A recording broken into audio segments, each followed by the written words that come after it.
बैठिए।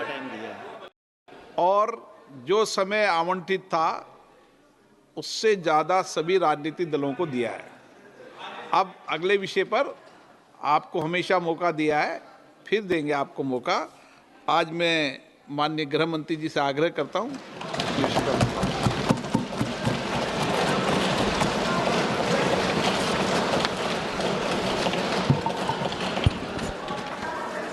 माननीय अध्यक्ष जी, मैं आपके प्रति आभार व्यक्त करना चाहता हूं कि इस महत्वपूर्ण विषय पर आपने मुझे बोलने का मौका दिया।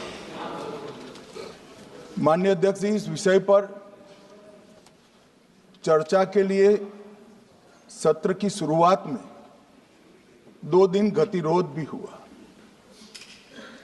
इससे एक प्रकार की गैर समझ, गलत धारणा जनता के बीच में पड़ी कि हम लोग ये चर्चा नहीं चाहते। माननीय अध्यक्ष जी, मैं स्पष्ट करना चाहता हूं, संसद ये देश का चर्चा का सबसे बड़ा पंचायत है और हम भाजपा वाले, एनडीए वाले चर्चा से कभी नहीं भागते। कोई भी मुद्दा हो, संसद के नियमों के अनुसार चर्चा के लिए हम तैयार रहते हैं। हमने 2 दिन तक विपक्ष के चर्चा करी कि इसको बाद में किया जाए, 2 सत्र बाद में किया जाए, मगर नहीं माने। हमने हाँ भर दी। मेरा दायित्व है मान्यवर कि हमने क्यों ना बोली थी। ना बोलने के 2 कारण थे। एक कारण था कि चर्चा गहन पुनः निरीक्षण के नाम पर वो मांगते थे, एसआईआर के नाम पर मांगते थे। मान्यवर, मेरा बहुत स्पष्ट मत है कि एसआईआर पर इस सदन पे चर्चा नहीं हो सकती, क्योंकि गहन पुनः निरीक्षण की जिम्मेदारी भारत के चुनाव आयोग की है। भारत का चुनाव आयोग और चुनाव आयुक्त ये सरकार के तहत काम नहीं करते। अगर जब चर्चा होती है और कुछ सवाल खड़े किए जाएंगे तो इसका जवाब कौन देगा? मान्यवर, जब उन्होंने कहा कि हम चुनाव सुधार पर चर्चा करने के लिए तैयार है, हम तुरंत मान गए और आज चुनाव सुधार पर ही चर्चा हुई। मान्यवर, लगभग 63 प्लीज माने दादा बीमार हो, मैं समझ रहा हूं, मगर बीमार ज्यादा हो तो घर पे रहा करो, यहां सदन का माहौल मत बिगाड़िए। मान्यवर, 63 सदस्यों ने प्लीज ऐसे माहौल ठीक रहना चाहिए। व्यक्तिगत बात है मेरी और दादा के बीच में, माहौल ठीक रहना चाहिए। मान्यवर, 63 सदस्यों ने पक्ष और विपक्ष से इस चर्चा में हिस्सा लिया है और जो चर्चा का समय हुआ था तय, उससे ज्यादा आपने समय लिया है। इसलिए भी मैं आपका धन्यवाद व्यक्त करना चाहता हूं। मान्यवर, चर्चा तय हुई थी चुनाव सुधारों के लिए, मगर ज्यादातर विपक्ष के सदस्यों ने एसआईआर पर ही चर्चा करी। अब चर्चा इन्होंने जिस तरह से शुरू करी है, जवाब तो मुझे देना पड़ेगा मान्यवर, और मैं मानता हूं उनको सुनना भी चाहिए। मान्यवर, इस एसआईआर पर, गहन पुनर्निरीक्षण पर एक तरफा 4 महीने से झूठ फैलाया और देश की जनता को गुमराह करने का प्रयास किया। और मेरा आग्रह है सदन के पक्ष और विपक्ष के सभी सदस्यों, मैंने एसआईआर की प्रक्रिया का, इससे जुड़े हुए संवैधानिक अनुबंधों का और भूतकाल में जो एसआईआर हुए वो सभी का गहन अभ्यास किया है। मैं आज आपके माध्यम से इस सदन को और सदन के माध्यम से पूरे देश की जनता को जो झूठ विशेषकर कांग्रेस पार्टी द्वारा फैलाया गया है, वो झूठ का मेरे तर्कों के हिसाब से जवाब देना चाहता हूं। आप बेटे बेटे ज्ञान मत दीजिए। मान्यवर, ये देश के संविधान में मान्यवर, ये देश के संविधान से, संविधान के अनुच्छेद 2 से चुनाव आयोग की रचना हुई। एक प्रकार से चुनाव आयोग एक संवैधानिक संस्था है। संविधान के अंदर चुनाव आयोग का गठन, उसकी शक्तियां, चुनावी प्रक्रिया, मतदाता की परिभाषा और मतदाता सूची को तैयार करने और उसके सुधारने के लिए की शक्तियां, इसके बारे में स्पष्ट प्रावधान किए गए। और मान्यवर, बड़ी विनम्रता से मैं बताना चाहता हूं कि प्रावधान जब किए गए तब हमारी पार्टी बनी ही नहीं थी। हमारी पार्टी के अलावे जो लोग हैं, इन लोगों ने संविधान सभा में चर्चा कर कर संविधान को बनाया था।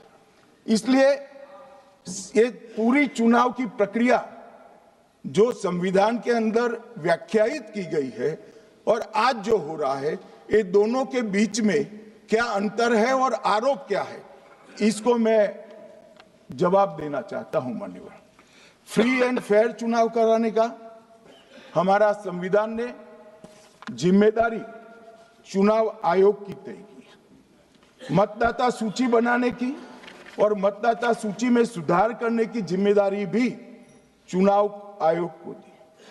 अनुच्छेद संविधान के भाग 15 में अनुच्छेद 324, इसमें चुनाव आयोग का गठन, चुनाव आयुक्त की नियुक्ति, लोकसभा, राज्यसभा, विधानसभा, उपराष्ट्रपति और राष्ट्रपति, ये सभी चुनाव का संपूर्ण नियंत्रण संविधान ने चुनाव आयुक्त को दिया है।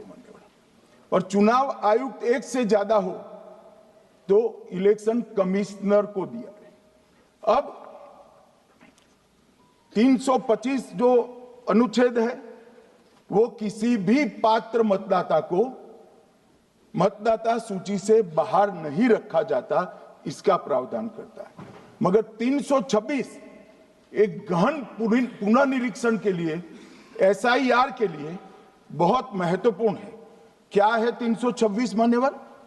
इन्होंने मतदाता की पात्रता, योग्यता और मतदाता होने की शर्तें आर्टिकल 326 में तय की है।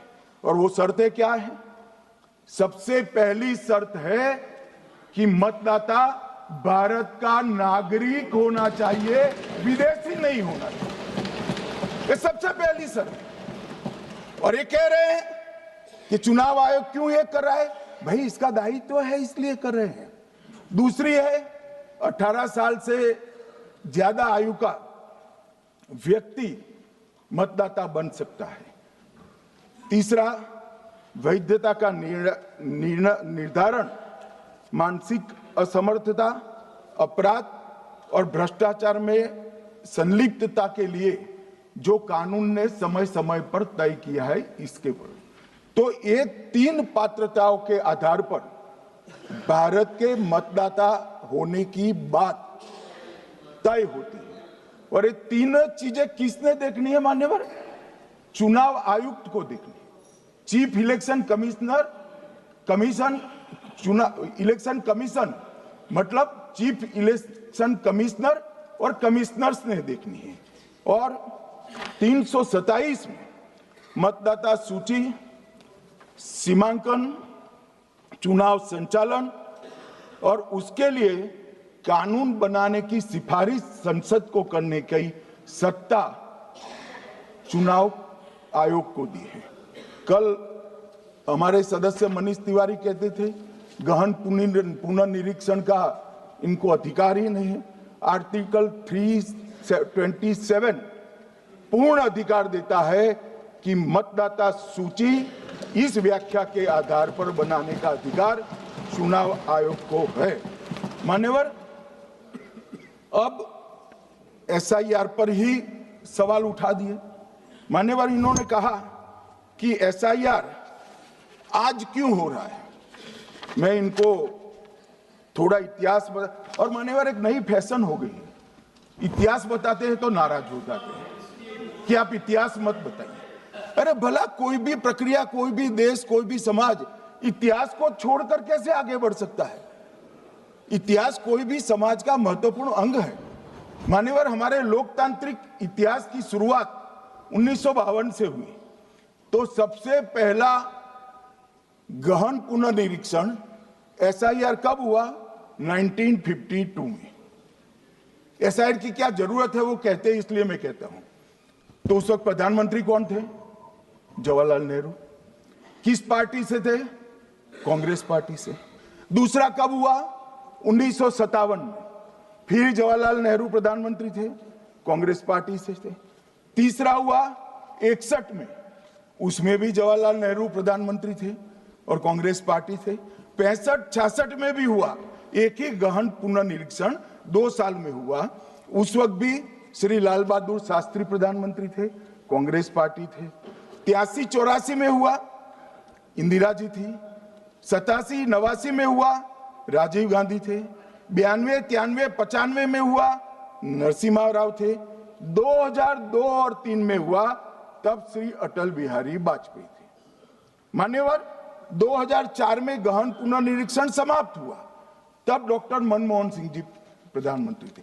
तो 2, 3, 4 का एक गहन पुनर्निरीक्षण हुआ, एसआईआर हुआ। उसमें 2 साल एनडीए के प्रधानमंत्री थे, भाजपा के थे, और 1 साल डॉक्टर मनमोहन सिंह। 2004 के बाद सीधा 2025 में गहन पुनर्निरीक्षण हो रहा है, और इस वक्त हम हैं। एक पूरा गहन पुनर्निरीक्षण एसआईआर की प्रक्रिया का आज तक 2004 तक किसी भी दल ने विरोध नहीं किया है। मान्यवर, क्योंकि ये चुनाव को पवित्र रखने की प्रक्रिया है, चुनाव के उद्देश्यों को, लोकतंत्र को स्वस्थ रखने की प्रक्रिया है।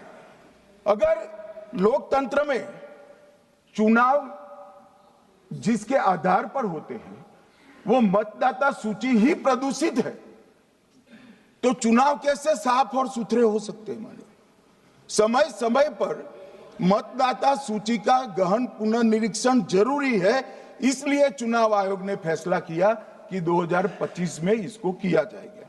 मान्यवर, एक बीच में एक घटना मैं जरूर कहना चाहूंगा। 2010 में एक चुनाव आयुक्त महोदय ने निर्णय किया कि रिटर्निंग ऑफिसर को मतदाता सूची में से नाम काटने का अधिकार नहीं है, और उसके बाद से किसी की मृत्यु हुई तो भी नाम नहीं कटते थे, कोई एक क्षेत्र से दूसरे क्षेत्र में गया तो भी नाम नहीं कटते थे। एक व्यक्ति का ट्रांसफर हो गया तो कोयम्बटूर से वो शिमले चला गया, भारत सरकार का कर्मचारी है, तो उसका नाम कोयम्बटूर में भी रहता था, शिमला में रहता था, क्योंकि 2010 में, मैं बताता हूं किस, मैं बख्शूंगा नहीं, आप चिंता मत करो, क्योंकि 2010 में एक व्यवस्था हुई कि किसी का नाम नहीं काट सकते, और उस वक्त भी कांग्रेस पार्टी की सरकार थी। तो एक गहन पुनर्निरीक्षण क्या है? मानिए, एक गहन पुनर्निरीक्षण है कि जिनकी मृत्यु हो गई उनके नाम कट जाए, जो 18 साल से बड़े हो गए उनके नाम जोड़ जाए, जो किसी भी प्रकार से 2 जगह मतदाता है उनके नाम कट जाए, और जो विदेशी नागरिक है उनको चुन चुन कर डिलीट किया जाए। ये गहन पुनर्निरीक्षण। और मैं आज इस मंच से, आपके माध्यम से इस सदन को और देश की जनता को कहना चाहता हूं, क्या कोई भी देश का लोकतंत्र सुरक्षित रह सकता है जब देश का प्रधानमंत्री और राज्य का मुख्यमंत्री कौन हो वो घुसपैठिए तय करेंगे? मान्यवर, नहीं रह सकते। एक मतदाता का एक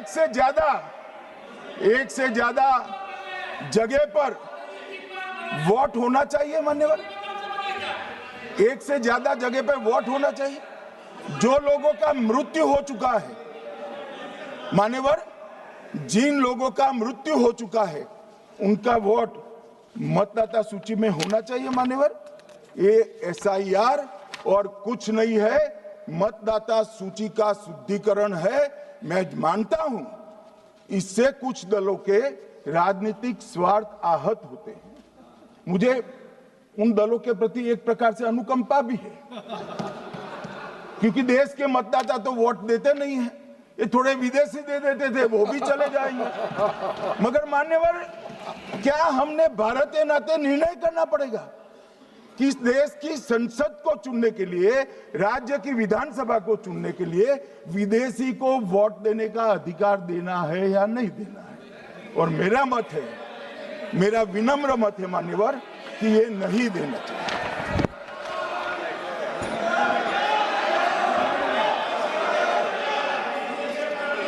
दादा बैठ जाइए प्लीज प्लीज। मान्यवर,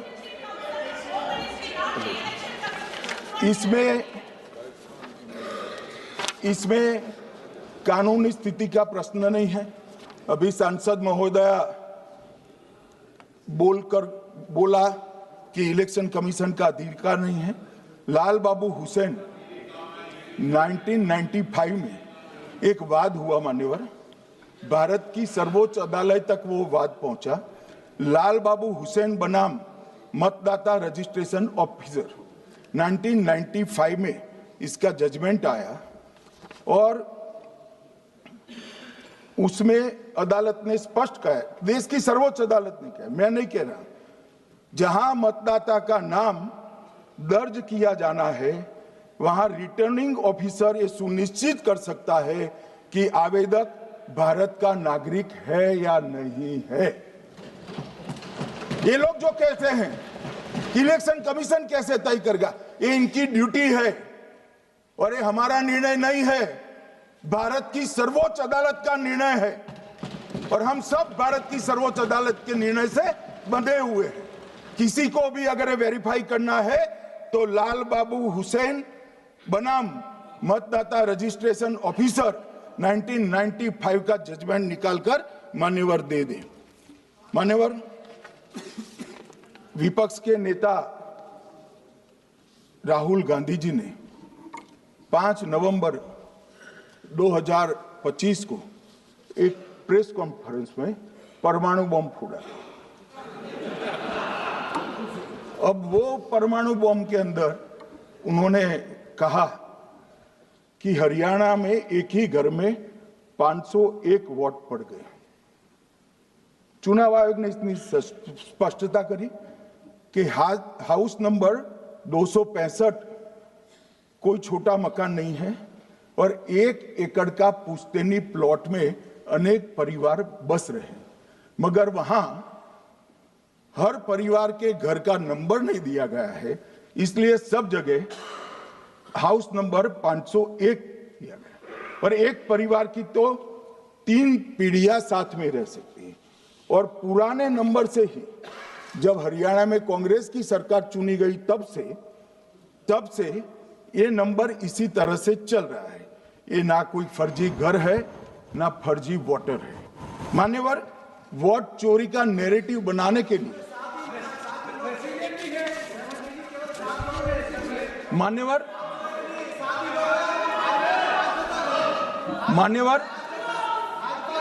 बिहार में भी मेरा भाषण पूरा हो जाने दो। नहीं, आप अभी पूरा भाषण नहीं, कई बार नाम आएगा।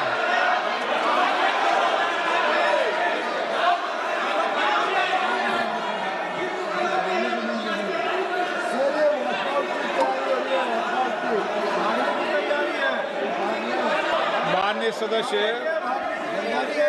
एक 2 मिनट बैठिए, मैं कुछ बोलना चाहता हूं। 2 मिनट बैठिए, मैं एक मिनट।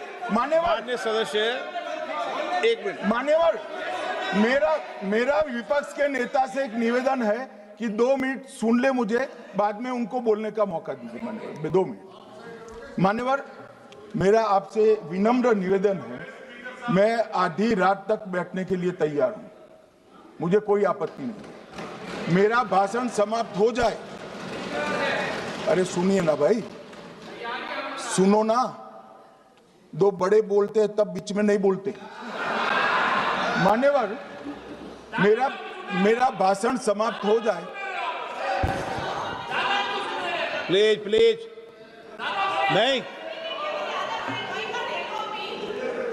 मान्यवर, मेरा भाषण समाप्त हो जाए बाद में, इसमें जितने भी मुद्दे विपक्ष के नेता खड़े करेंगे, मेरी मर्यादा में इसका जरूर जवाब दूंगा, मुझे कोई आपत्ति नहीं। मेरा विनंती इसलिए है मान्यवर,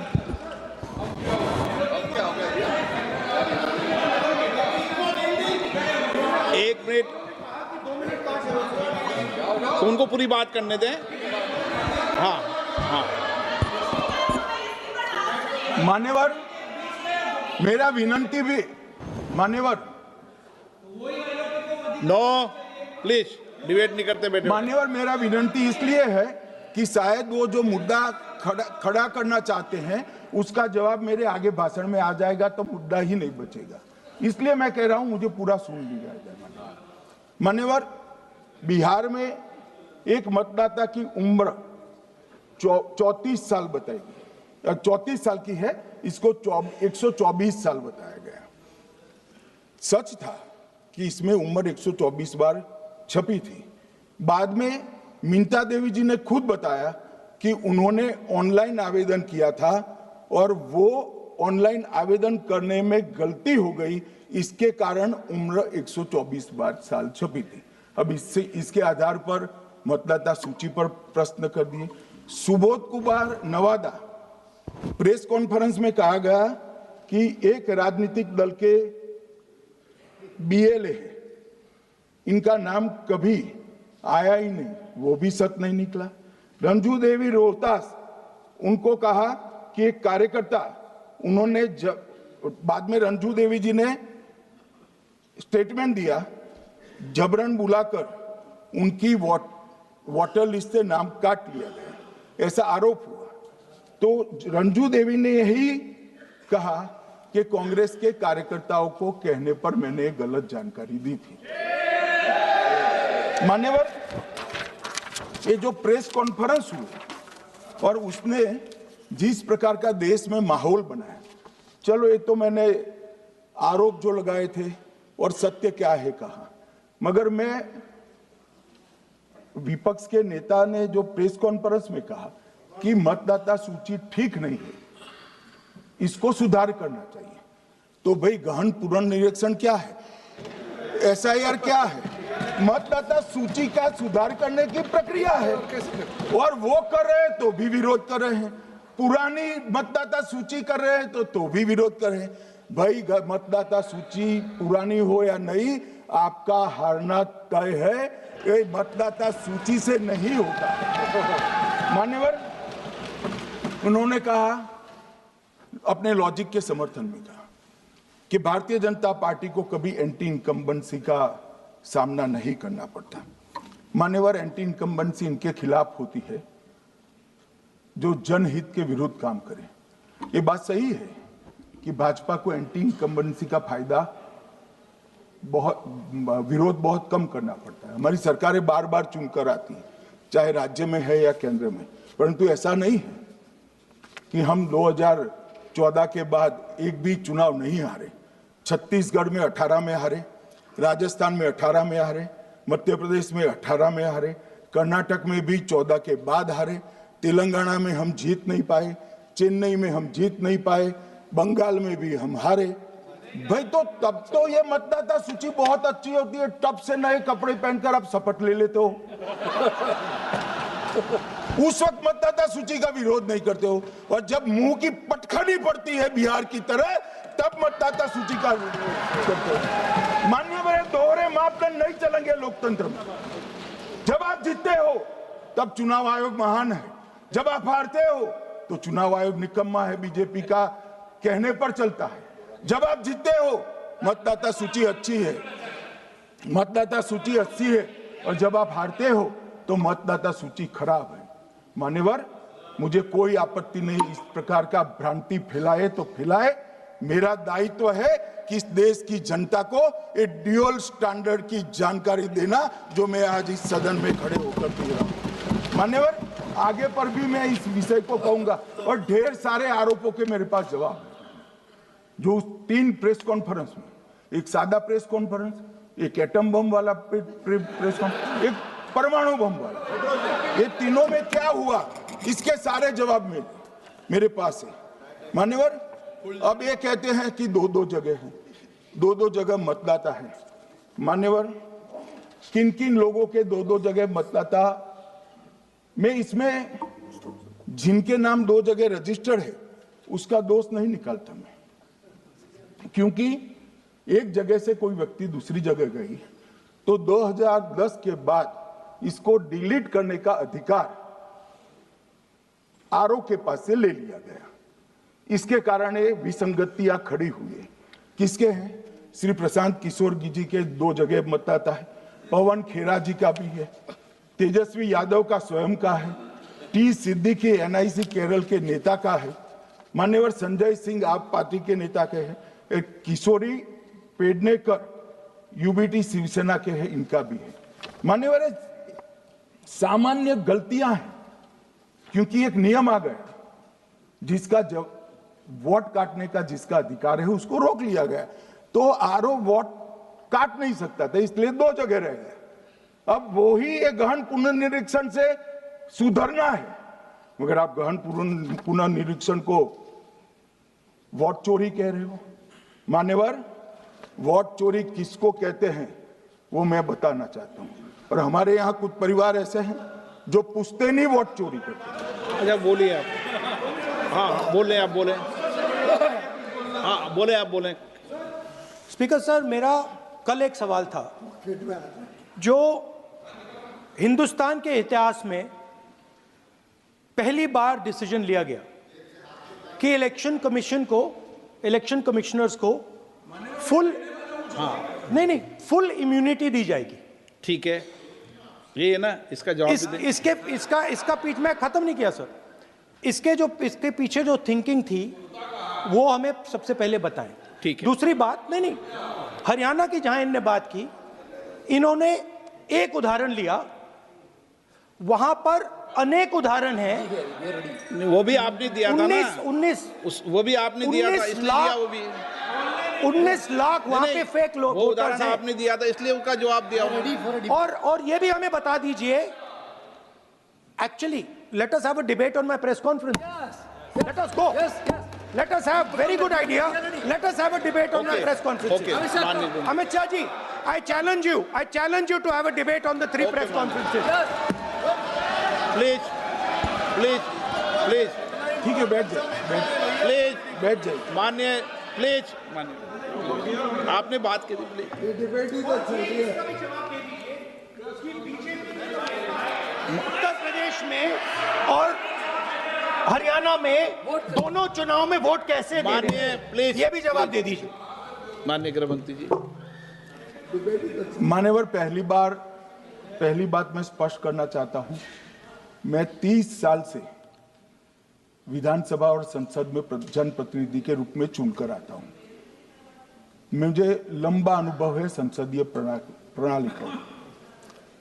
विपक्ष के नेता महोदय कहते हैं कि पहले मेरी बात का आप जवाब दीजिए, मैं सुनना चाहता हूं। आपकी मुनसफी से संसद नहीं चलेगी, मेरे आप बोलने का क्रम मैं तय करूंगा, इस तरह से नहीं चलेगी संसद।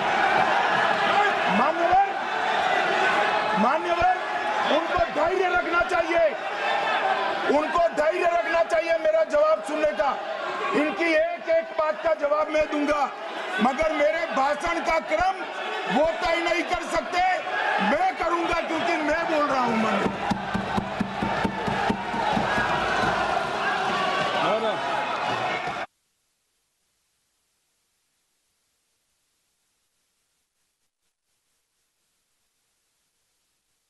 एक मिनट गृह मंत्री जी, एक मिनट गृह मंत्री, क्या गलत बोला उन्होंने यही बोला, आपने जो बात उठाई है मुझे कब बोलना है मैं तय करूंगा, यही बोला ना, उसमें क्यों उत्तेजित हो रहे हो आप?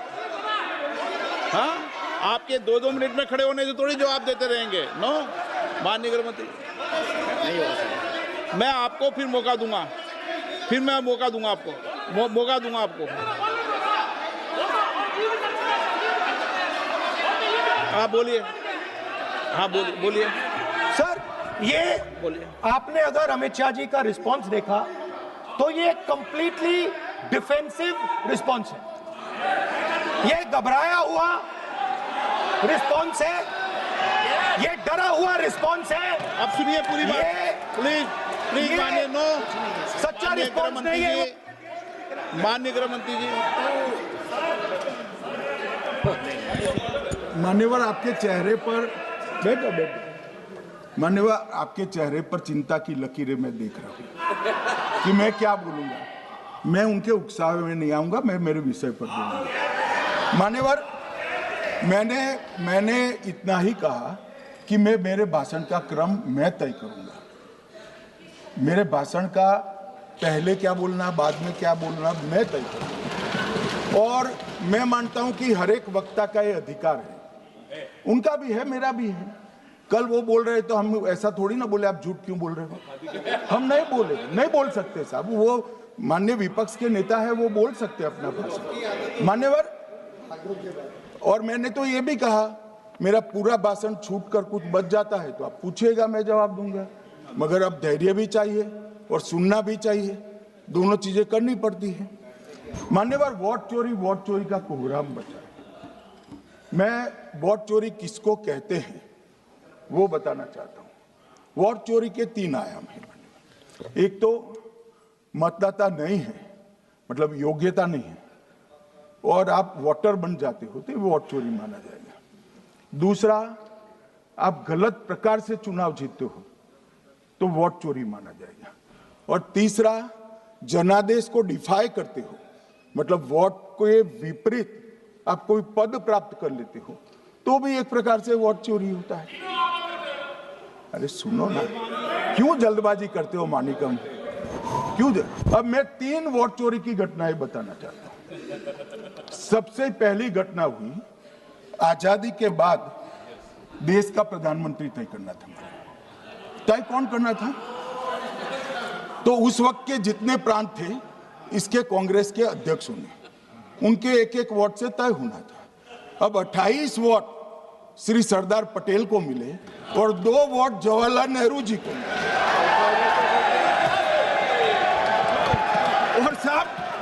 और साहब प्रधानमंत्री जवाहरलाल जी बने।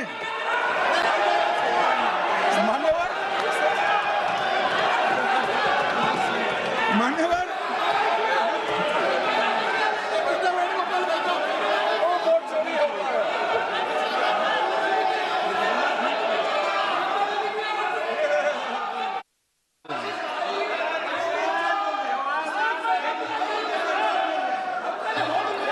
प्लीज माननीय गृह मंत्री जी,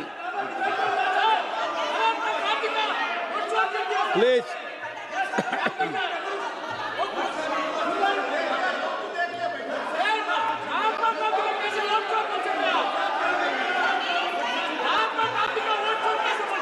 बैठो, बैठिए माने, प्लीज।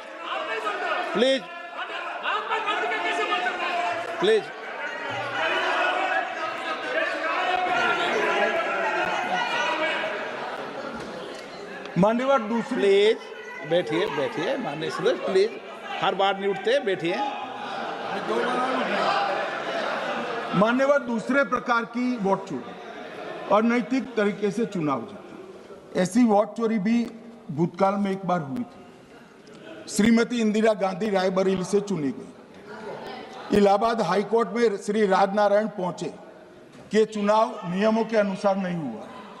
इलाहाबाद हाईकोर्ट ने ये तय कर दिया कि श्रीमती गांधी ने उचित तरीके से चुनाव नहीं जीता है, हम इसको रद्द कर देते। मान्यवर, ये भी वोट चोरी थी, बहुत बड़ी वोट चोरी थी। और उसके बाद में क्या हुआ? उसके बाद में वो वोट चोरी को ढकने के लिए संसद में कानून लाया गया। कि प्रधानमंत्री के खिलाफ कोई केस ही नहीं हो सकता। मैं विपक्ष के नेता को कहना चाहता हूं, इम्यूनिटी की बात आप चुनाव आयोग की पूछ रहे हैं, इसका तो मैं जवाब दूंगा, इम्यूनिटी का। मगर ये इम्यूनिटी जो श्रीमती गांधी ने दी थी, इसके लिए आपका क्या कहना है? और उन्होंने तो स्वयं के लिए ले ली। उनका आरोप है। ऐसे नहीं चलता मान्यवर, आप जब बोले, जब 5-5 मिनट में उठेंगे क्या? ये मान्यवर, उनका आरोप है। आप भी बोले नौ गलत, 1-1 मिनट में सदस्य नहीं उठेगा ना। मान्यवर, उनका आरोप है कि सरकार ने बनाया तो लोकतंत्र ने बनाया, तो जो समय का केस था वो बताया है, आगे का तो बताया। मोदी जी को भी सब लोगों ने प्रधानमंत्री बनाया है भाई, आपकी कृपा से नहीं बने हैं। मान्यवर,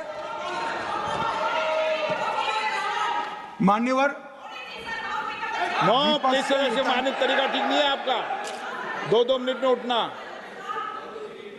मान्यवर, विपक्ष के नेता ने कहा कि आपने चुनाव आयुक्तों को इम्यूनिटी दी। इनका आरोप सत्य नहीं है, मैं इसकी बात बाद में करता हूं। परंतु हमने तो चलो मानो चुनाव आयुक्त को इम्यूनिटी दी, श्रीमती गांधी ने तो अपने आप को इम्यूनिटी दी थी। और फिर जब ये संवैधानिक सुधार के वायरस चैलेंज हुए, तो वो केस जीतने के लिए 2, 3 और 4 नंबर के सर्वोच्च न्यायालय के जज को बाईपास कर चौथे नंबर के जज को चीफ जस्टिस बनाया और वहां केस भी जीत लिया। और मान्यवर, ये तो इतिहास है, कौन जुटला सकता है? इनको कोई पढ़ाता नहीं है इतिहास, ये तो इतिहास है, सर्वोच्च अदालत और संसद के रिकॉर्ड में रखा हुआ इतिहास है। इसके खिलाफ लल्लन सिंह जैसे कितने लोग पूरा जीवन लड़े बिहार में, इमरजेंसी के खिलाफ जेल में गए, लाखों लोग गए। और तीसरी वोट चोरी कहना चाहता हूं, तीसरी वोट चोरी का प्रकार मैंने बताया था कि योग्यता नहीं है और मतदाता बन जाना। अभी एक वाद पहुंचा है, वाद मतलब डिस्प्यूट पहुंचा है दिल्ली की सिविल अदालत में। उसमें डिस्प्यूट ये है कि सोनिया गांधी जी इस देश की नागरिक बनने से पहले मतदाता बने।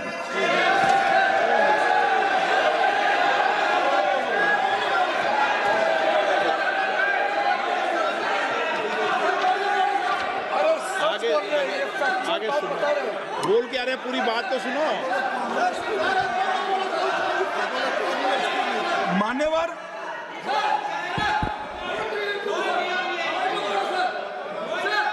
मान्यवर, मैंने इतना ही कहा है कि अदालत में केस चल रहा है जो फैक्चुअल है। अब जवाब तो उनको अदालत में देना है, सोनिया जी ने यहां क्यों दे रहे? अदालत में जवाब देना है।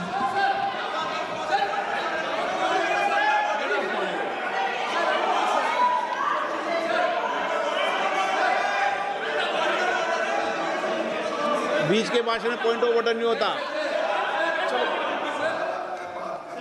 नहीं है सर, मुझे याद है जो माननीय सदस्य नहीं है, ये 352 ये रहा, 352 टेबल पे रहता है, मुझे वहां याद है 352।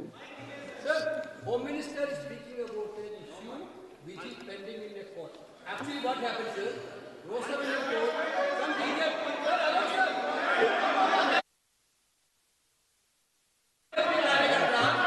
filed a case on Madam Sonia Gandhi's voting on that 80. Sir, that Rosa Avenue court dismissed that case without, there is no substance in that case. After that, the same person given an appeal.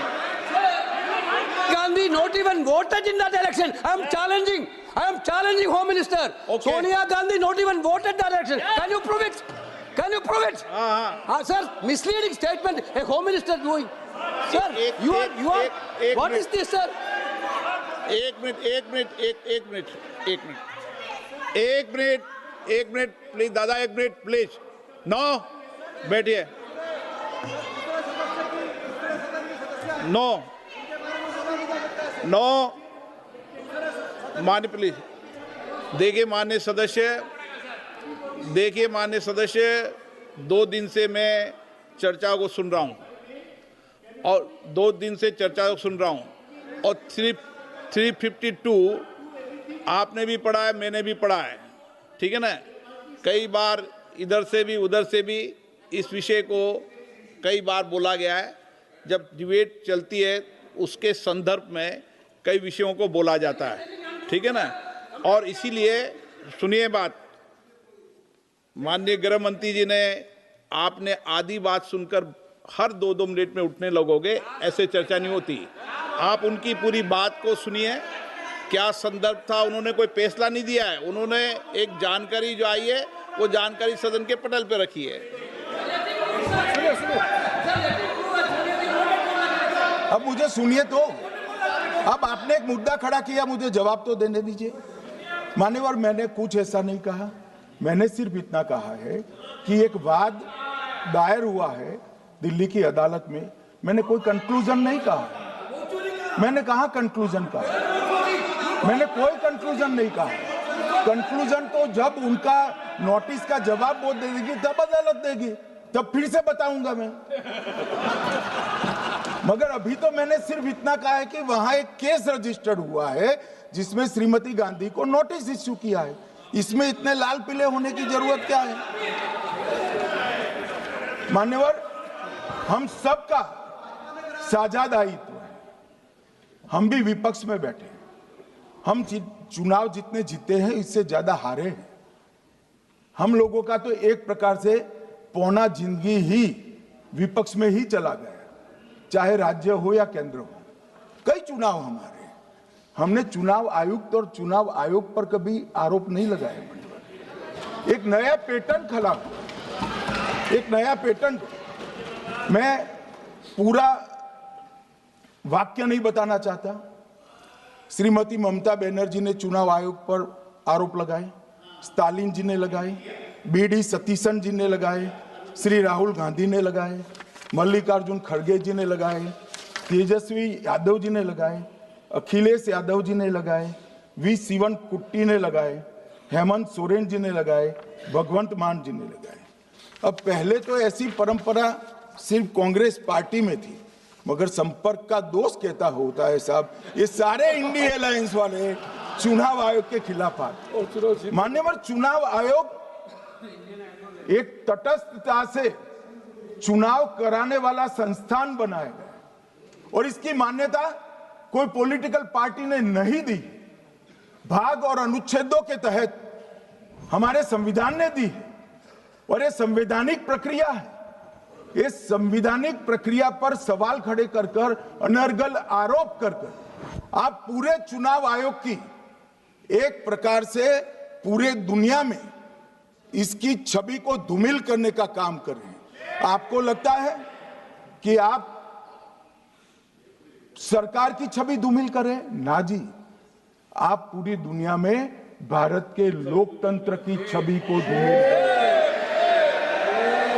मान्यवर, सरकार का तो इतना ही सवाल है, मान्यवर सरकार का तो इतना ही सवाल है कि भारत के मतदाता क्या सोचेंगे, मगर मतदाता का सोचने का सवाल नहीं है। मतदाता को तो मालूम है कि हमने तो वोट दिया है इसलिए चुनकर आए हैं, तो उसके मन में कोई डाउट नहीं है। ये वोट चोरी करते रहे, घुसपैठिया बचाओ यात्रा निकाली और बिहार में 2/3 बहुमत से हम जीत गए। मान्यवर, ये जो नई परंपरा शुरू हुई कि देश के अंदर चुनाव न जीते तो चुनाव आयोग को बदनाम करो, चुनाव प्रक्रिया को बदनाम करो, मतदाता सूची को बदनाम करो, ये हमारे लोकतंत्र का भला नहीं करेगी। यही आयुक्त के तहत, यही सरकार के होते हुए आप कई चुनाव जीते, हम कुछ नहीं बोले हैं, हम पार्टी में बैठकर इसकी मीमांसा की, मगर ये लोग चुनाव आयोग पर।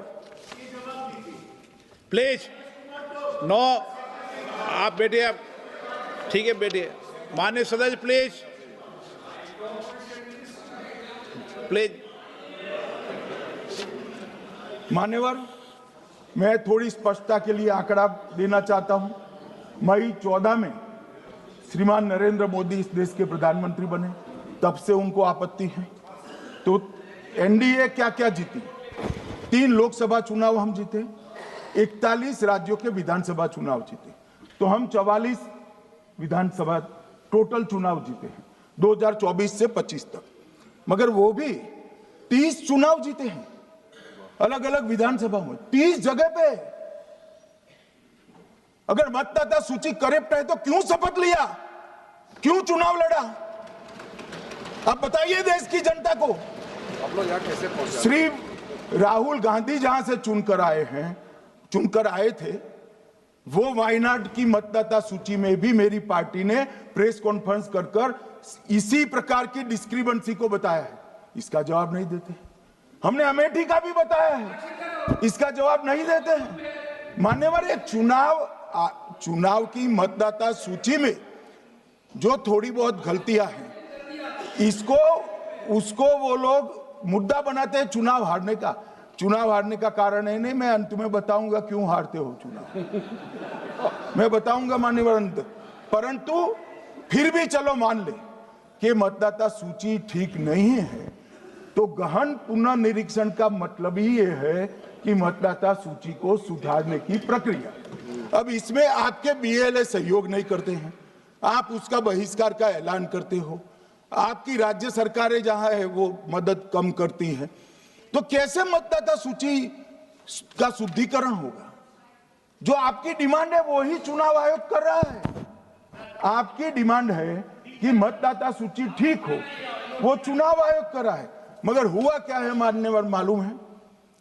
इनको अब अगर प्रेस में कोई पत्रकार उनको पसंद ना आए ऐसा सवाल पूछते हैं तो तुम बीजेपी के एजेंट हो ऐसा कहते हैं। मान्यवर, सवाल जो भी हो उसको लेना चाहिए। मान्यवर, पत्रकार कभी बीजेपी का एजेंट नहीं होता है। मगर आप अगर ऐसा मानते हो कि लोकतंत्र में आपको पसंद आए ऐसे ही सवाल पत्रकार पूछे, तो ये नहीं हो सकता। इमरजेंसी नहीं है भाई, इमरजेंसी नहीं है। मान्यवर, एक प्रेस में कोई सवाल पूछता है तो कहते हैं बीजेपी के एजेंट हो। केस हारते हैं तो जज पर आरोप कर देते हैं, चुनाव हारते हैं तो ईवीएम पर आरोप करते हैं। ईवीएम की दलील अब गले नहीं उतरती तो वोट चोरी का मुद्दा लेकर आए। वोट चोरी का मुद्दा लेकर पूरा बिहार में यात्रा निकाली, फिर भी हार गए। अब हारने का कारण आपका नेतृत्व है, ये हारने का कारण ईवीएम और मतदाता सूची नहीं। और अगर ये मानते हैं मान्यवर, अगर ये मानते हैं कि इनको कोई पूछने वाला नहीं है, भगवान करे मैं गलत पड़ जाऊं, कांग्रेस के कार्यकर्ता इनका हिसाब मांगेंगे। एक दिन कांग्रेस के कार्यकर्ता इनका हिसाब मांगेंगे कि इतने चुनाव कैसे हार गए। मान्यवर, कोई जज आजादी के इतने साल में नहीं हुआ है मान्यवर कि कोई जज एक जजमेंट दे तो जज के खिलाफ इंपीचमेंट लेकर आते हैं। अपनी वोट बैंक को एड्रेस करने के लिए इंपीचमेंट लेकर आते हैं मान्यवर। और ये सारे ने तो साइन कर दिया, साथ ही साथ उद्धव जी ने भी साइन कर दिया। उद्धव जी, जजमेंट क्या है? एक पहाड़ी पर मान्यता है कि हाँ सबसे ऊपर दिया जलाया जाए।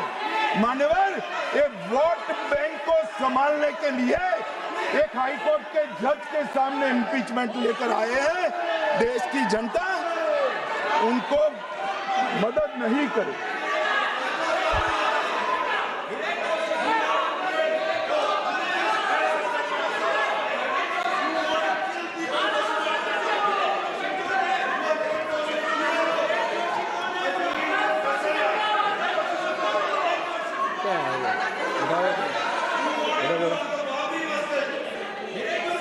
प्लीज नो, माननीय गृह मंत्री जी।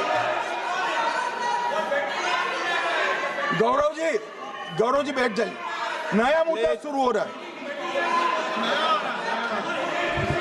प्लीज, अरे भैया प्लीज मेरी बात सुनो ना। माननीय गृह मंत्री जी, माननीय गृह मंत्री जी, माननीय गृह मंत्री जी, नया मुद्दा शुरू हो रहा है, फिर से खड़ा होगा माननीय होना। आप बैठ जाइए प्लीज। नो नो, ये तरीका नो। मणिकम जी प्लीज बैठिए। नो, ये तरीका ठीक नहीं है। प्लीज बैठे बैठे बैठे।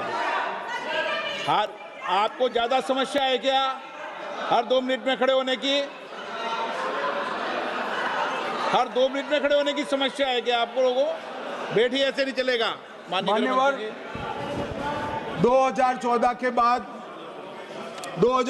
के बाद अरे दादा ये भी बैठ गए, अब बैठ जाओ। मान्यवर, 2014 के बाद हारने की परंपरा शुरू हुई। हारने की परंपरा शुरू होने के बाद हाँ जीते ही है, मगर हारने की भी परंपरा हुई है। मान्यवर, हारने की परंपरा शुरू करने के बाद इन्होंने सबसे पहले ईवीएम को निशाना बनाया। आज मैं आपके माध्यम से सदन को और सदन के माध्यम से देश की जनता को बताना चाहता हूं, ईवीएम कौन लेकर आया इस देश में? मान्यवर, कौन लेकर आया? 15 मार्च 1989 को जब राजीव गांधी इस देश के प्रधानमंत्री थे, तब ईवीएम लाने का कानूनी बदलाव किया गया था। अब राजीव गांधी के ईवीएम के कानून का भी विरोध कर रहे हैं। मान्यवर, इसके बाद में अरे सुनो ना क्या प्रक्रिया हुई।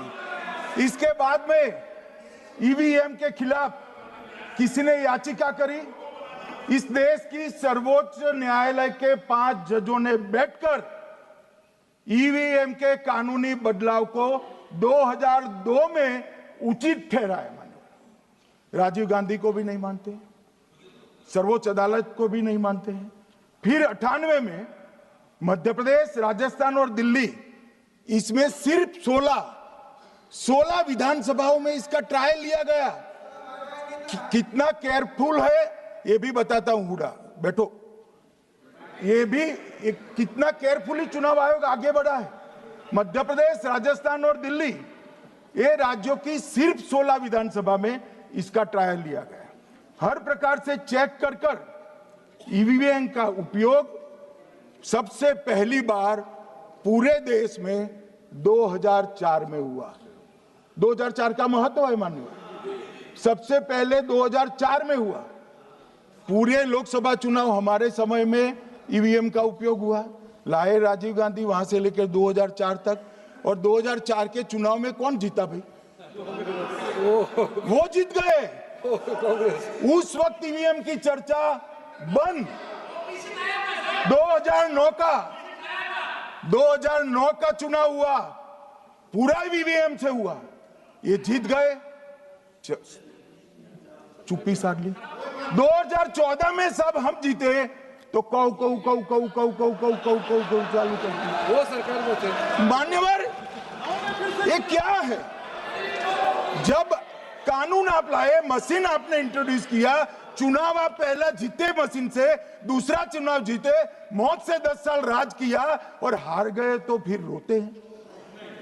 मान्यवर, देश की जनता मानती है इसको। और दूसरी बार जब चुनाव आयोग को भी लगा कि सच्चे झूठे आरोप होते हैं, तो इस पर रिसर्च की एक प्रक्रिया हुई। मानिएगा 5 साल रिसर्च के बाद वीवीपीएटी की इंट्रोडक्शन हुआ। ये वीवीपीएटी क्या है? मैं जब वोट दबाता हूं तो समझ गए दादा, धन्यवाद। मान्यवर, मैं जब वोट दबाता हूं तो मैंने कमल के निशान पर वोट दबाया, तो पास में एक पर्ची निकलती है कि आपका वोट कमल के निशान पर रजिस्टर हो गया है। फिर भी आरोप हुए कि पर्ची और ये 2 अलग होते हैं। तो चुनाव आयोग ने निर्णय किया कि 5% ईवीएम और वीवीपैट के परिणाम कंपेयर होंगे। तो मशीन खुला, इसमें 396 वोट मिले। तो वीवीपैट में कितने वोट मिले? तो 396 है या नहीं है, ये 5% मशीनों में मिलता है। मान्यवर, मैं आंकड़े लेकर आया हूं चुनाव आयोग को पूछकर आज कि कितने वीवीपैट और मशीन का मिलान नहीं हुआ। आज तक 16,000 मशीन और वीवीपैट का मिलान हुआ है, एक भी वोट का बदलाव नहीं। और ये जब मतगणना होती है तब उनके पोलिंग एजेंट बैठते हैं मान्यवर, परिणाम पर वो साइन करते हैं, दोनों प्रकार के, मशीन के और वीवीपैट के परिणाम पर भी साइन करते हैं मान्यवर। और ये इस पर आरोप लगा रहे हैं मान्यवर। अब ये कह रहे हैं कि उस वक्त वाईफाई नहीं थी। सबसे पहली बात, 2004 में वाईफाई आ चुकी थी, मगर फिर भी चलो मान लो, आरोप लगाते गए। ईसीआई ने 2009 में एक छेड़छाड़ के आरोप पर भाग लेने के लिए 10 राज्यों में 100 ईवीएम लगाई गई। सब लोगों ने प्रयास किया, 2009 में कोई छेड़छाड़ नहीं कर पाए।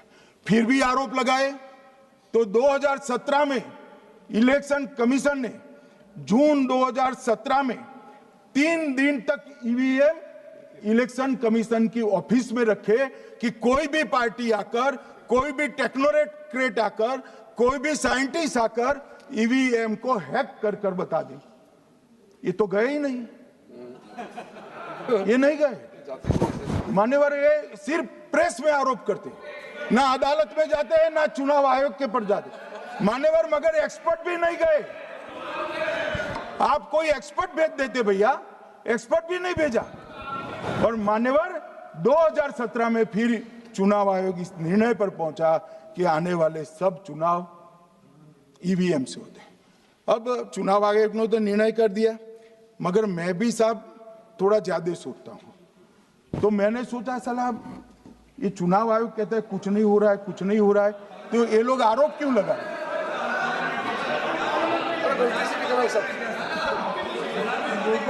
मान्यवर, मेरे शब्द कोई ऐसे हो तो काट दीजिए। काट दिया राहुल जी। मान्यवर, मैंने सोचा कि भाई कुछ गलती नहीं है मान्यवर, कोई गलती नहीं है तो ये लोग विरोध क्यों कर रहे हैं?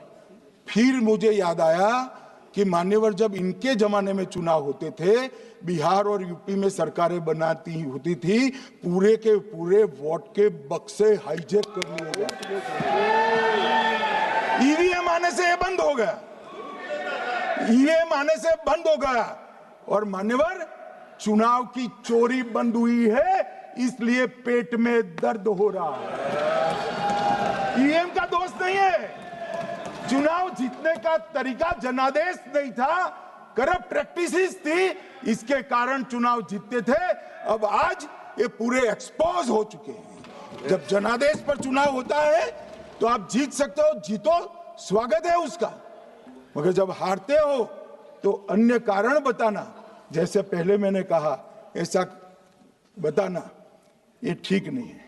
मान्यवर, कल मैंने लीडर ऑपोजिशन का भाषण स्वयं यहां बैठकर सुना है।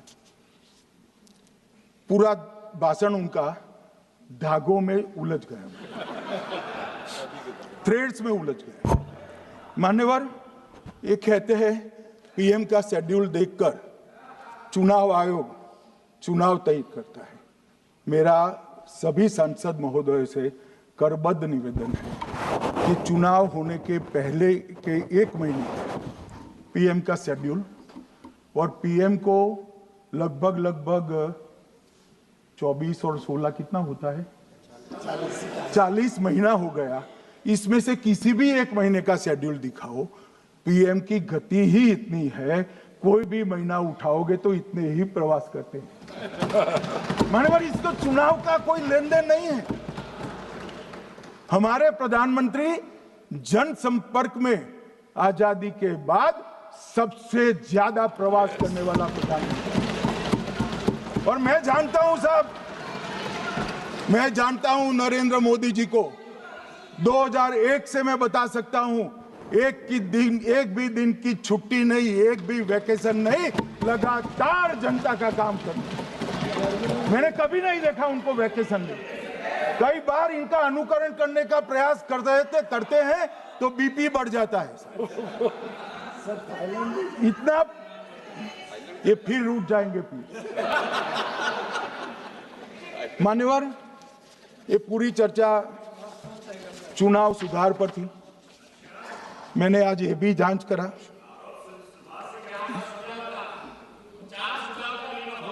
सुनो ना, जरा धैर्य रखो भाई। मान्यवर, मैंने आज सुबह चुनाव आयुक्त के वहां जांच कराई। जांच मतलब कोई गोपनीय चीज नहीं पूछी है, आप इसका इशू मत बने।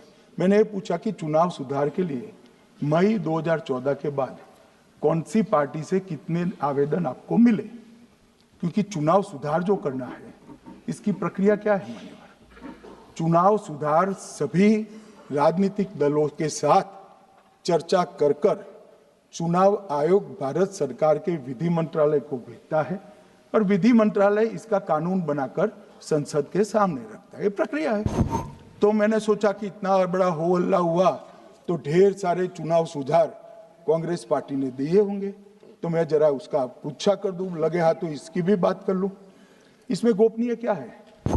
तो मैंने पूछा तो साहब मुझे एक रहस्य मालूम पड़ा कि आज तक मई 2014 से चुनाव आयोग को एक भी चुनाव सुधार का सुझाव कांग्रेस पार्टी से नहीं मिला। मान्यवर,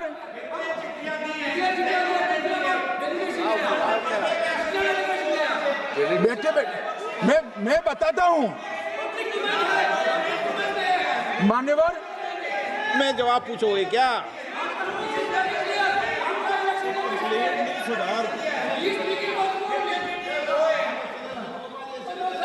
आप भी बोले, हर बोलने पर एक एक बार उठेंगे क्या? हर चीज का जवाब पूछेंगे क्या आप? नो, ये तरीका ठीक नहीं है। नो, ये तरीका ठीक नहीं है। नो माननीय सदस्य, प्लीज बैठिए।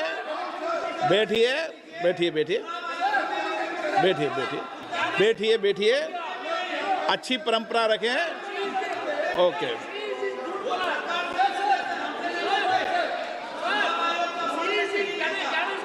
नो प्लीज, हर 2 मिनट में उठते हैं। अच्छी है। नो, ऐसी नो, प्लीज बैठिए आप। प्लीज बैठिए।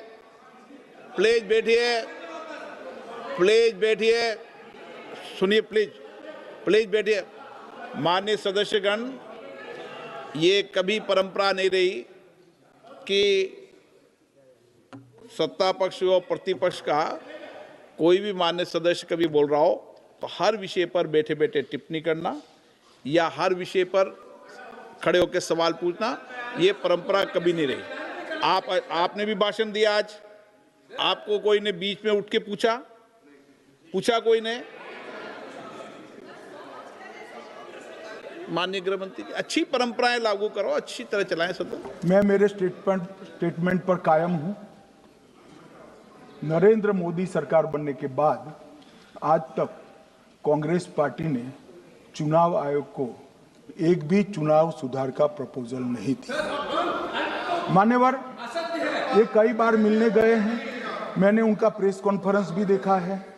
उनका प्रेस कॉन्फ्रेंस था चुनाव प्रक्रिया के अंदर उनका जो डिस्प्यूट है वो ऑन गोइंग इलेक्शन में इसको रजू करने का। चुनाव सुधार जो होता है, चुनाव के पहले चुनाव के नियम जो तय होते हैं, इसके लिए सभी दलों को बाकायदा पत्र लिखा जाता है और कोई मांगे तो उसको समय भी देना पड़ता है। ये दो अलग चीज है। माननीय गृह मंत्री, मान्यवर, 1 मिनट गृह मंत्री। माननीय सदस्यगण,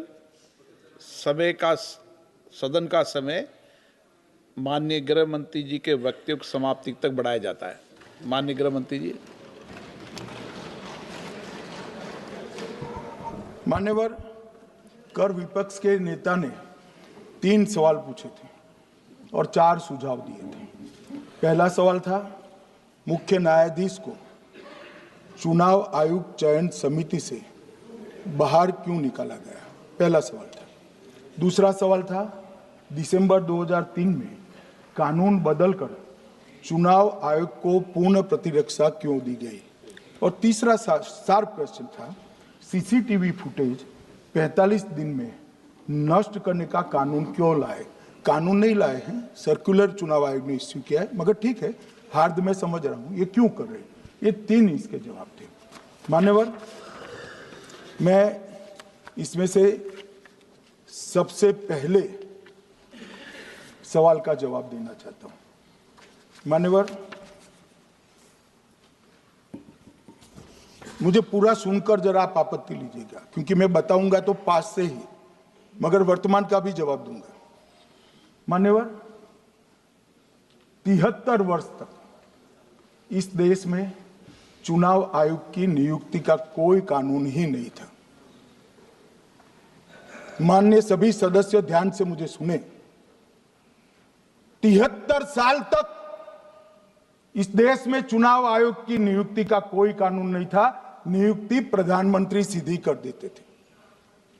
और मान्यवर, मैं आज ये पूरे देश को बताना चाहता हूं कि टोटल अब तक जितने चुनाव आयुक्त हुए और जितने मुख्य चुनाव आयुक्त और चुनाव आयुक्त, ये सभी इसी प्रकार से हुए। अब 2003 के कानून पर मैं बाद में आता हूं। 1950 से 1989 चुनाव आयोग एक सदस्यीय था। प्रावधान क्या था? कोई कानून नहीं था। प्रधानमंत्री जी फाइल भेजते थे राष्ट्रपति जी को और राष्ट्रपति जी नोटिफिकेशन बहाल नहीं करते। तो भाई उस वक्त बरोबर चुनाव था, सबसे अच्छा था। नहीं, मैं ये नहीं पूछता नियुक्ति की प्रक्रिया। मान्यवर, पूरा उनका 55 साल प्रधानमंत्री जी ने ही चुनाव आयोग को नियुक्त किया, तब तक कोई सवाल नहीं था। और नरेंद्र मोदी करते हैं तो उन पर सवाल उठाते हैं, मगर हमने तो ऐसा भी नहीं किया। मान्यवर, फिर 89 से 91, जब 89 में चुनाव आयुक्त उनकी सुनते नहीं थे, तो पहली बार उस पर ब्रेक लगाने के लिए चुनाव आयोग को बहुत सदस्यीय बनाया गया। ये बिहार के चुनाव के कारण ही हुआ, परंतु वो भी प्रधानमंत्री की फाइल से ही अपॉइंट होते हैं। और मान्यवर, 21 चुनाव आयुक्त, कमिश्नर और मुख्य चुनाव आयुक्त, और 21 और 29 इस प्रकार से हुए जिसमें कोई प्रधानमंत्री जी ही रखते थे। कांग्रेस पार्टी ने ही ये परंपरा बनाई थी, कानून भी कांग्रेस पार्टी ने बनाया था। मगर आज आरोप करना है इसलिए आपने चुनाव चोरी कर लिया, चुनाव चोरी कर लिया, चुनाव चोरी के कहने से कुछ नहीं होता। जनता हमको सुनती है भाई, और हम जवाब भी देते हैं। मान्यवर, ये 50 से लेकर 2023 तक कोई कानून नहीं। बाद में 2023 में एक अनूप बरनवाल बनाम भारत सरकार मुकदमा हुआ। उसमें सुप्रीम कोर्ट ने कहा कि भाई चुनाव आयुक्त की नियुक्ति थोड़ी पारदर्शी होनी चाहिए। सुझावी था, ऑर्डर नहीं था। हमारे सॉलिसिटर जनरल ने वहां कंसेंट दी, तो उन्होंने कहा कि भाई हमें कानून बनाने में थोड़ी देर लगेगी और हमें इस पर कंसल्टेशन भी करना पड़ेगा, चुनाव आयोग से भी करना पड़ेगा। तो उन्होंने कहा ठीक है, अगर आप सहमत हैं, मैं जजमेंट और आर्गुमेंट पढ़कर अगर आप सहमत हैं तो जब तक कानून नहीं बनता, चीफ जस्टिस ऑफ इंडिया की अध्यक्षता में एक कमेटी बने और प्रधानमंत्री और विपक्ष के नेता इसके मेंबर। हमें कोई आपत्ति नहीं थी, हमने हाँ बोला सर। और विपक्ष के नेता भी थे, प्रधानमंत्री थे और सीजे। 2023 में कानून बन गया। कानून क्या बना? विपक्ष के नेता,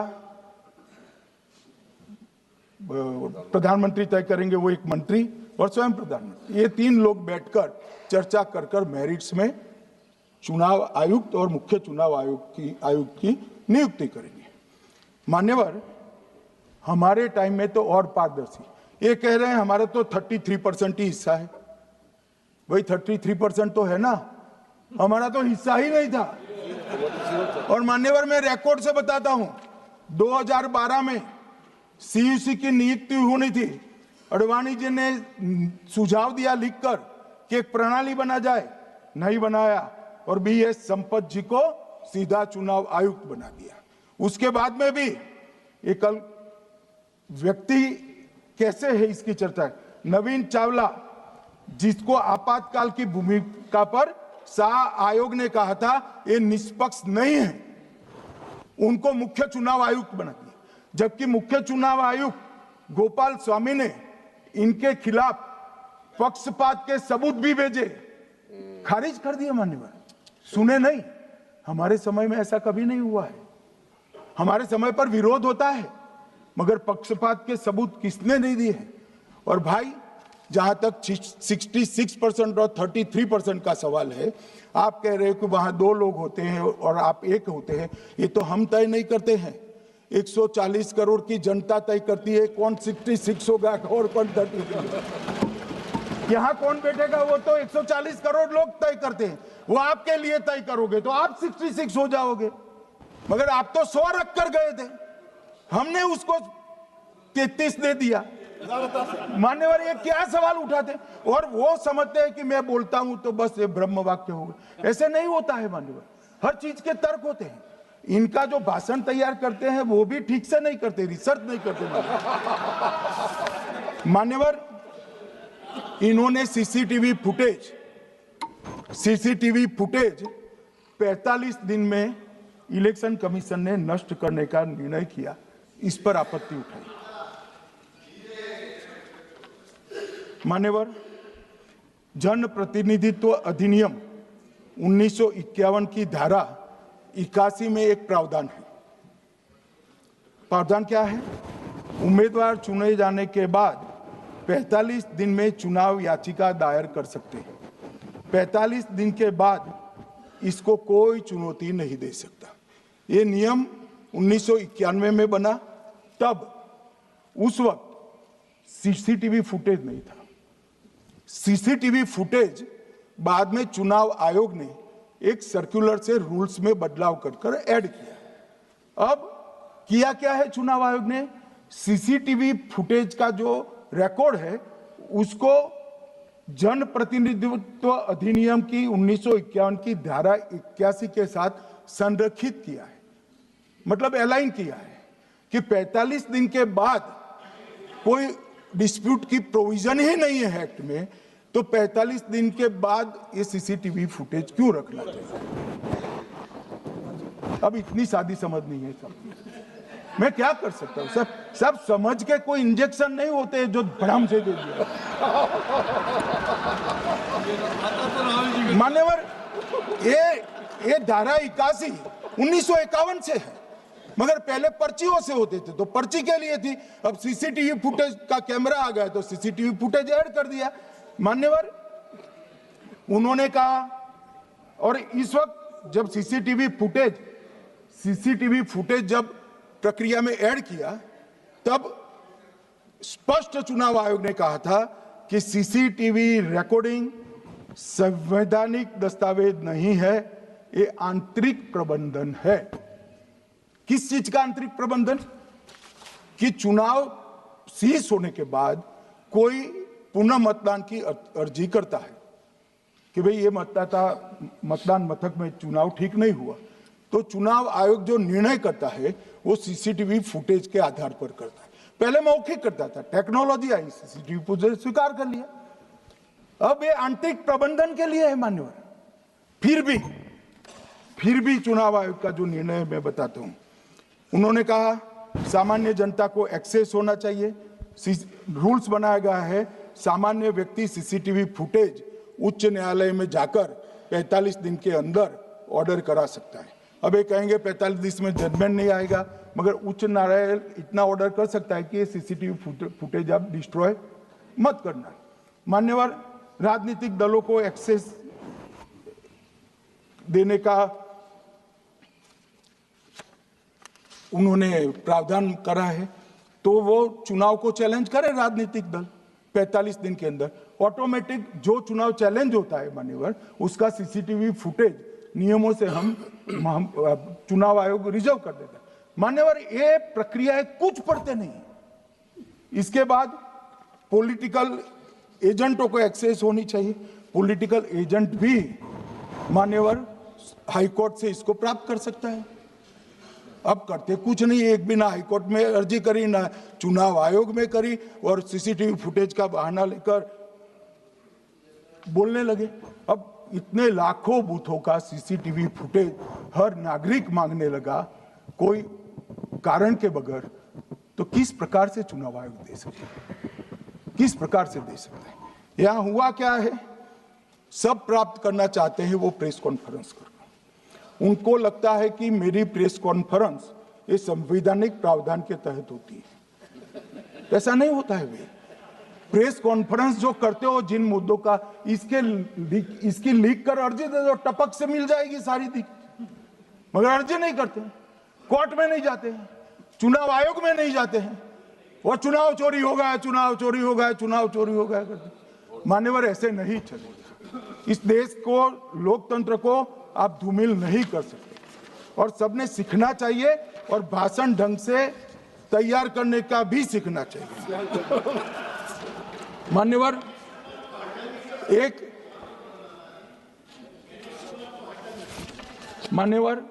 एक उन्होंने कहा सीईसी को 2003 में कानून बनाकर इम्यूनिटी दी है। मान्यवर,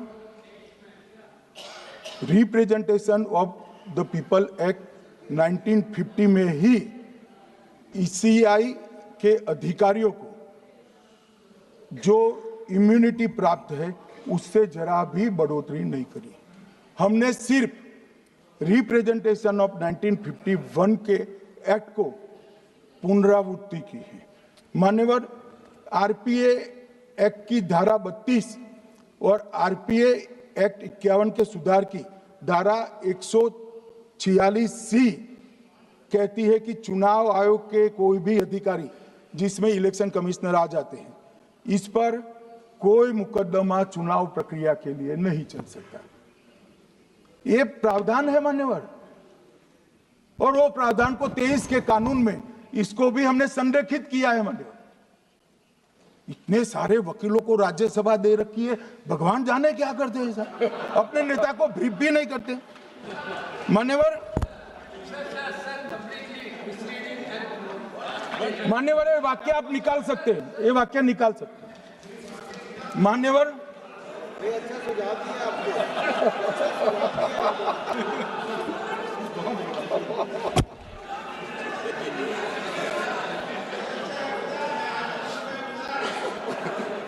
मान्यवर, फिर ये सब हो रहा कल देर रात को मान्यवर मैं मेरा भाषण तैयार कर लूं, तो मैंने अपने आप को पूछा कि ये सब इतना स्पष्ट है तो ये मुद्दा क्यों उठा रहे। मेरी समझ में अगर इतना पढ़कर आता है तो उन्होंने भी तो पढ़ा होगा। ये मुद्दा क्यों उठा रहे? मूल मुद्दा है अवैध घुसपैठियों को मतदाता सूची में रखने का। इन लोगों ने मान्यवर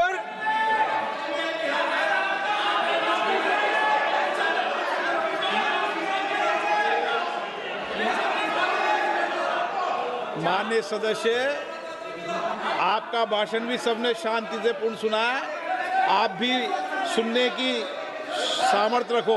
नहीं, आप सुनने की सामर्थ्य रखो। नो, प्लीज बैठिए, प्लीज बैठिए,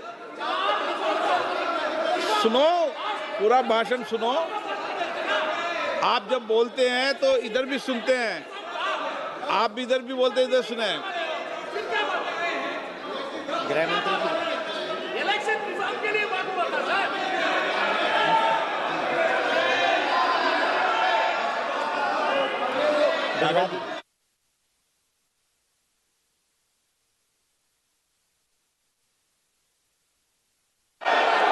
माननीय सदस्य, आप जब बोलते हैं तो इधर भी सुनते हैं, पूरे सुनने की क्षमता रखो।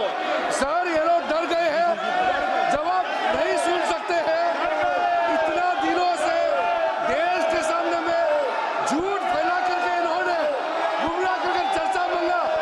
आज गृह मंत्री जी एक बात का जवाब दे रहे हैं, ये भाग गए, डर गए, सुन भी नहीं सकते ये। अगर ये सुन नहीं सकते हैं, इतना दिनों से संसद के समय बर्बाद क्यों किया? अगर इतना दिनों तक सड़कों पर संसद के समय लोगों को रंग फैला करके क्यों समय बर्बाद किया? ये दिखा रहे। हमको मालूम था ये भागने वाले हैं। सच्चाई को सुनना चाहिए, सच्चाई को सुनना चाहिए। और जब सच्चाई सामने में आया तो डर गए। सुनने का कैपेसिटी तक नहीं है और इतना गुमराह किया। पिछले सेशन का पार्लियामेंट सेशन इन्होंने तबाही किया, मॉनसून सेशन को भी इन्होंने बर्बाद किया इसी मुद्दे पर, और ये हमारे शीतकालीन समय को भी इन्होंने 2 दिन बर्बाद किया। आज बारीकी से जब बता रहे थे ये लोग भाग गए, ये तो ठीक नहीं है।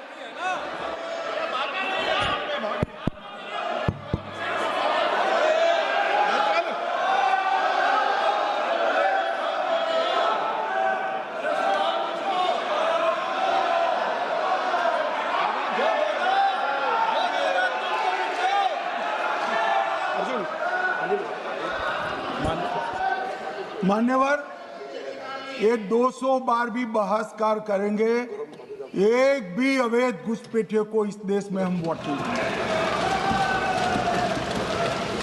ये हमारे एनडीए का पॉलिसी है मान्यवर। डिटेक्ट मतलब ढूंढो, डिलीट करो, मतदाता सूची में नाम काटो और उनको डिपोर्ट करो। हम संवैधानिक प्रक्रिया कर डिटेक्ट, डिलीट और डिपोर्ट ये पूरा करेंगे। ये क्यों सदन छोड़कर भाग गए? मैं इनके सामने तो कोई बात भी नहीं कर रहा था, ना कांग्रेस पार्टी के सामने बात कर रहा था। मैं तो बात कर रहा था घुसपैठियों को देश के बाहर निकालने की।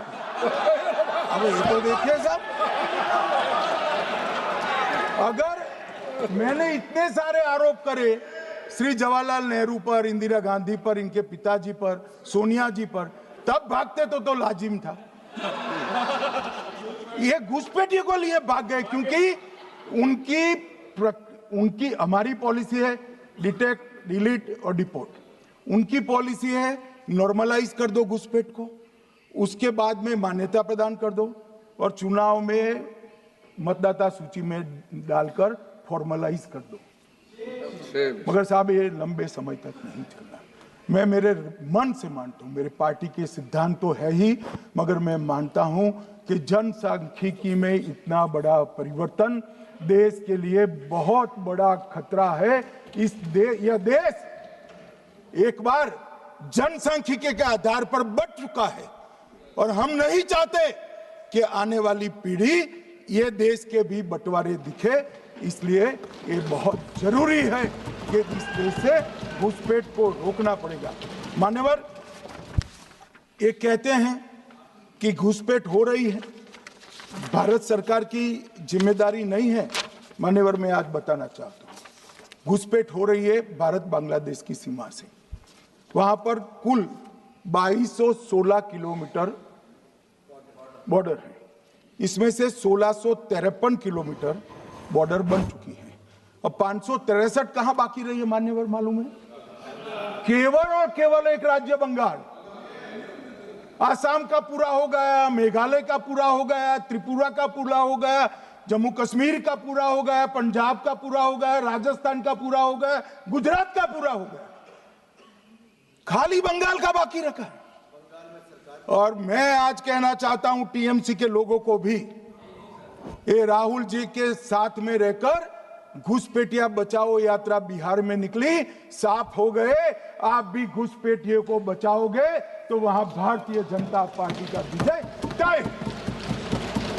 मान्यवर, ये कहते हैं कि घुसपैठ क्यों हो रही? आप बॉर्डर नहीं बनाने देते, फेंसिंग नहीं करने दोगे, घुसपैठ नहीं होगी। फिर भी चलो, मैं पूछना चाहता हूं कि घुसपैठ होकर सबसे पहले घुसपैठिया कहां आता है? कहां आता है? तो गांव में आता है। पटवारी को मालूम नहीं पड़ता, गांव के थाने वाले को मालूम नहीं पड़ता। इसकी मतदाता सूची में नाम डालने के लिए आधार कार्ड कहां बनता है? वहीं बनता है। उसका राशन कार्ड कहां बनता है? बंगाल में बनता है। और मतदाता सूची में कौन सी मतदाता सूची में ऐड होता है? तो बंगाल में होते। आपकी कोई जिम्मेदारी नहीं है। मान्यवर, ये देश के भविष्य और सुरक्षा के साथ खिलवाड़ कर रहे। कभी कभार चुनाव तो जीत जाओगे घुसपैठियों के आधार पर, परंतु इस देश की सुरक्षा को आप ताक पर रखो। मैं आज कहना चाहता हूं मान्यवर, बिहार की एक बहुत महान फैसला किया है घुसपैठिया बचाओ यात्रा के खिलाफ जनादेश, और बंगाल भी ये करने जा रहा है मान्यवर। आने वाले दिनों में करेंगे, उनको मालूम नहीं। मान्यवर, मैं कल राहुल गांधी जी ने एक विषय कहा था कि सारी संवैधानिक संस्थाएं आपने करप्ट कर दी। मैंने पूरा बताया कि चुनाव आयोग की नियुक्ति के पहले क्या नियम थे। उन्होंने ये कहा कि महत्वपूर्ण पद पर आरएसएस की विचारधारा के लोग रख लिए जाते हैं, तो इसमें क्या आपत्ति है भाई? क्या इस देश में कोई कानून बना है कि आरएसएस की विचारधारा वाले हैं उनको कोई महत्वपूर्ण? अरे इस देश का प्रधानमंत्री आरएसएस की विचारधारा वाला है, इस देश का गृह मंत्री आरएसएस की विचारधारा वाला है, और जनादेश से बनकर आए, आपकी कृपा से बनकर नहीं आए मान्यवर। मगर उन्होंने क्या किया था वो मैं फिर बताना चाहता हूं। 1969 में इस देश का राष्ट्रपति का चुनाव हुआ। 1969 में इंदिरा जी अपनी पार्टी के अंदर ही संघर्ष करती थी। पार्लियामेंट्री बोर्ड ने राष्ट्रपति के चुनाव के प्रतिनिधि के रूप में कांग्रेस पार्टी का अधिकृत उम्मीदवार बनाया श्री संजीव रेड्डी को, और इंदिरा जी ने प्रधानमंत्री रहते हुए अपने पार्टी के मैंडेट को ही डिफाई कर कहा कि राष्ट्रपति का चुनाव में वोटिंग अंतर आत्मा की आवाज से करनी चाहिए, और उन्होंने श्री वीवी गिरी को प्रत्याशी बनाया मान्यवर। और फिर हुआ क्या? अल्पमत में थी वो, संजीव रेड्डी जी के वोट ज्यादा थे। जीतने के लिए उन्होंने कम्युनिस्टों से समाधान किया, और इस देश की सारे संस्थान पर, शिक्षा संस्थान पर, महत्वपूर्ण संवैधानिक पद पर कम्युनिस्टों को बिठाने का काम ये इंदिरा गांधी जी ने, और वहीं से इस देश के विमर्श को बदलने का काम किया है, वहीं से किया है। वामपंथी विचारधारा इस देश के प्रकृति को, इस देश के स्वभाव को, इस देश की जनता को स्वीकार्य नहीं है, और इसीलिए वामपंथी लुप्त हो गए मान्यवर। उन्होंने इस देश के युवा धन को वामपंथी विचारधारा पर डाइवर्ट करने का काम किया है, जो 2014 से फिर से नरेंद्र मोदी जी ने इसको एक अच्छी तरीके से, लोकतांत्रिक तरीके से परिष्कृत करने का काम कर रहे हैं मान्यवर। और ये कह रहे हैं कि आरएसएस के विचारधारा वालों को रखते हैं। कोई ऐसा कानून नहीं है मान्यवर कि आरएसएस की विचारधारा वाला व्यक्ति कोई, आरएसएस की विचारधारा क्या है? देश के लिए मरना ही आरएसएस की विचारधारा। देश को समृद्धि के परम शिखर पर ले जाना ही आरएसएस की विचारधारा है। देश की संस्कृति का झंडा बुलंद करना ही आरएसएस की विचारधारा। ये क्या समझाते हैं? हम ऐसे मान लेंगे? हम नहीं डरते साहब किसी से, हम नहीं डरते। मैं मेरी ही बात करता हूं। मैं तो 10 साल का था और नारे लगाता था, आसाम की गलियां सुनी है, इंदिरा गांधी खूनी है। हम तो वहां से लड़ते लड़ते आए हैं, हम नहीं डरते मान्यवर। और मान्यवर, इन्होंने कहा कि वोट चोरी से जीतते हैं, वोट चोरी से नहीं जीते हैं।